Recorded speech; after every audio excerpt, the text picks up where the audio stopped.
In 1944, the strength of the German army is greatly underestimated by many sources, especially when considering World War II in perspective. After the Battle of Kursk, many believed that the war turned into a one-sided struggle, and the end of the war was only a matter of time. However, this insults the feat of the participants in the events on all fronts, since even at the end of 1944 Germany had the opportunity to resist the Allies. For example, with the Market Garden operation, the Wehrmacht's last major victory in World War II was a possible reason why Berlin ended up in the hands of the USSR. The question of the capital of Germany remained relevant after the Allied landings in Normandy, since Normandy was far from the borders of Germany, and the USSR was moving towards Berlin from the east. In general, the Allies were still far from the borders of Germany on their way to victory. At that time, there was little doubt that the task before the anti-Hitler coalition was still difficult, especially from a geographical point of view. Both sides sought to capture Berlin, as they understood the importance of this event as a symbol of victory in the bloodiest war in history.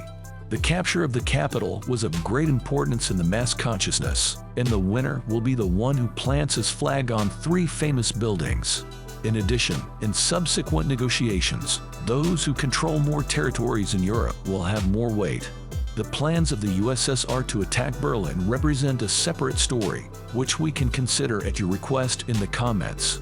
Now we are interested in the plan of the Western Allies, which was originally simple: to land, surround, and capture, repeating this procedure until Berlin.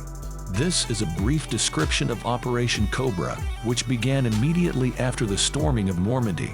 By September 1944, however, it became apparent that there were problems with the plan. Compared to the Eastern Front, the Western Front line was hardly a front.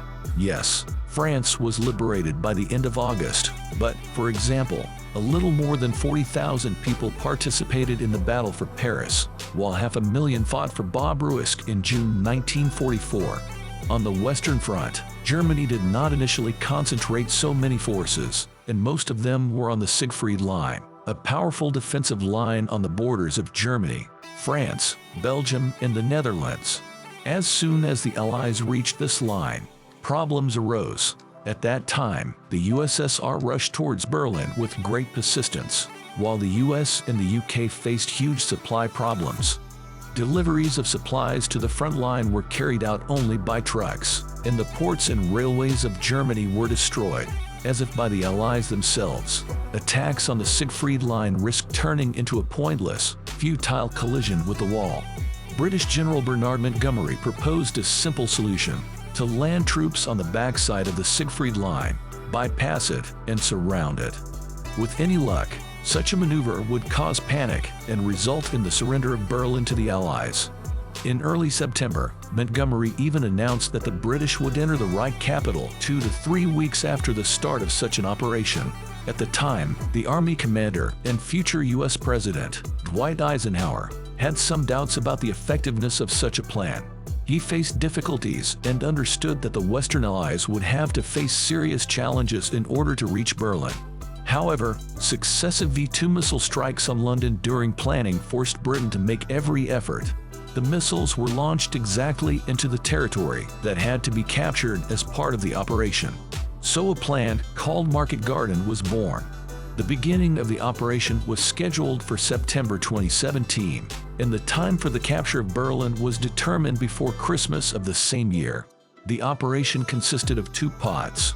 The first, Market, involved a landing in the south of the Netherlands to capture key bridges and cross to the other side of the Rhine, and the second, Garden, provided for the advancement of infantry and armored vehicles to the paratroopers holding the Platz for nothing, in deep territory enemy, approximately 100 kilometers from the forward positions. According to Montgomery's plan, the ground grouping was supposed to cover this distance in 2 days and contact the paratroopers to secure the captured bridgehead. It was risky, but the tactic was used by German paratroopers in World War I, and the Allies planned to repeat it as part of this operation. However, the scale of the operation was much larger than on previous occasions. If in 1941 6,000 paratroopers were landed on Crete, then the United States and Britain planned to send 35,000 soldiers, 568 guns and 2,000 jeeps behind enemy lines. Market Garden, with some nuances, is the largest airborne operation in history. However, on September 17, 1944, the British paratroopers ran into problems. The pilots landed them under Wehrmacht air defense fire at a distance of 10 kilometers from the bridge over the Rhine River, and they were placed over a large area. Communication was interrupted, and the effect of surprise was lost. As a result, only one battalion of Lieutenant Colonel John Frost was able to reach the cherished bridges. Some units were ambushed or surrounded, forced to sit on the defensive, while others simply advanced slowly. The Americans had similar problems, plus the bridges at Eindhoven and Gravy. The only thing they managed to take was Nijmegen, as it was closer to the British ground units. The remote and key part of the operation proved less successful, as there were problems with the ground forces executing the second part of the Garden Plan. The troops of General Brian Horrocks had to go about 100 kilometers to the landing sites of the most distant troops in 2 days. However, on September 2017, only 8 kilometers were covered in some sections. General Horrocks was able to reach the closely spaced American units only after 48 hours. More than 40 kilometers remained to the coveted bridgehead of the Rhine, which was held by the British. John Frost's battalion fought for 3 days before they managed to take the coveted bridge. Even the urgently deployed Polish paratroopers were scattered in different places. Wehrmacht fire destroyed and scattered the British supplies that were dropped by aircraft on September 2023. Almost all of them fell on the German positions. The ground group desperately tried to break through to their forces, but not only did not advance, but was also subjected to dangerous counterattacks from above. As a result, the operation, which was supposed to be lightning fast in 48 hours, turned into a week-long bloody battle. On September 2025, the surviving British units were ordered to retreat, and Operation Market Garden ended. Although it is traditionally considered the last major victory of the Wehrmacht in World War II. In modern sources, the reasons why the US and Britain missed the opportunity to capture Berlin first have turned out to be more complex.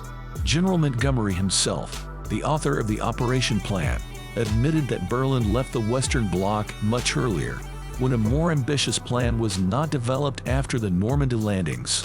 Still, the Market Garden operation cannot be unambiguously called a defeat. The Allies were able to stop V-2 rocket launches on London, gain a foothold in the Netherlands, and gain a good foothold on the other side of the Siegfried Line.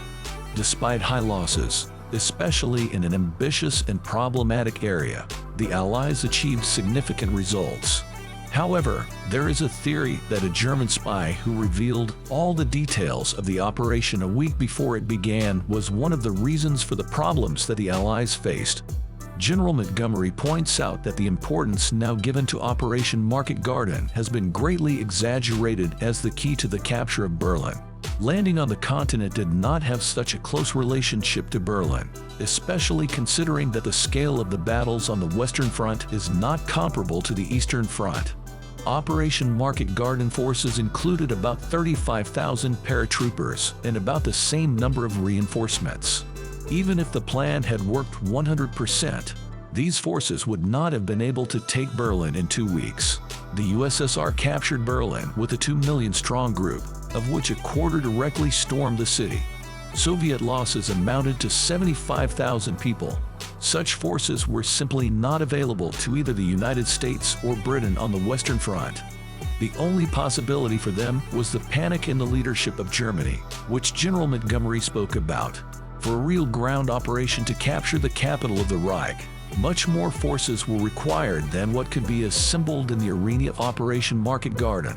The Allies really stood only 120 kilometers from Berlin after the failure at Market Garden, but they did not dare to storm.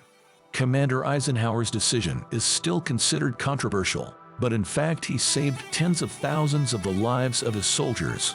Back in March of the victorious year, he accurately predicted losses in a potential assault on the capital and agreed with the commander that it was not worth it. Moreover, on the Western Front, the Americans advanced easily, which worried the leadership, who feared German counterattacks. The mythical fortress of Hitler in the Alps turned out to be just a myth. To condemn the actions of the generals after the fact is not entirely correct. General Montgomery and Eisenhower believed that Berlin was not lost in the fall of 1944, and perhaps not even in the summer. Operation Market Garden merely showed that, even at a late stage in the war, Germany could successfully resist if it had enough resources and motivation. The scale and complexity of the Eastern Front, with its millions of armies and fierce battles, cannot be compared with the Western Front. Thus, it is important to understand that Market Garden was not a decisive operation for the capture of Berlin, and it is not entirely fair to blame the generals for its failure.